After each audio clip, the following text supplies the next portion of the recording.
తెలంగాణలో హైడ్రా హీట్ కొనసాగుతుంది. అధికార పార్టీ నేతల ఫామ్ హౌస్లపై బీఆర్ఎస్ నేతలు విమర్శలు గుప్పిస్తుండటంతో కొందరు నేతలు క్లారిటీ ఇచ్చే పనిలో పడ్డారు. మాజీ మంత్రి ఎమ్మెల్సీ పట్నం మహేందర్ రెడ్డి తన ఫామ్ హౌస్ ప్రభుత్వ నిబంధనల మేరకే ఉందన్నారు. ఒకవేళ ఎఫ్టీఎల్ బఫర్ జోన్లో ఉన్నట్లయితే తానే దగ్గరుండి కూల్చివేస్తానన్నారు. 20 ఏళ్ల క్రితమే అన్ని పరిశీలించి అధికారులతో కూడా చర్చించి ఫామ్ హౌస్ నిర్మించామన్నారు పట్నం మహేందర్ రెడ్డి. ఈ మధ్య సర్వే చేసి బఫర్ జోన్లో లేదని అధికారులు నివేదిక ఇచ్చారన్నారు.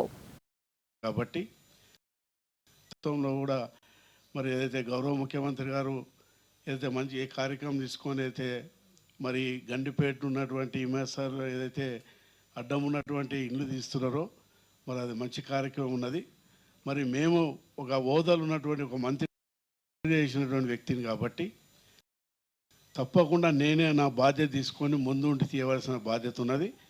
అది లేదని చెప్పేసి అధికారులు కూడా ఒక రిపోర్ట్ ఇచ్చినారు, మీ అందరు కూడా చూపిస్తాం. అది ఒకవేళ నిజంగా ఆ రిపోర్టు తప్పు, నీది నిజంగా మరి తప్పుగా బఫర్కు ఎఫ్టీలకు వ్యతిరేకంగా ఉన్నదని చెప్తే నేనే దగ్గరుండి చేయిస్తా. మొత్తంలో కూడా మరి ఏదైతే గౌరవ ముఖ్యమంత్రి గారు ఏదైతే మంచి ఏ కార్యక్రమం తీసుకొని అయితే మరి గండిపేట ఉన్నటువంటి ఇమేసార్లో ఏదైతే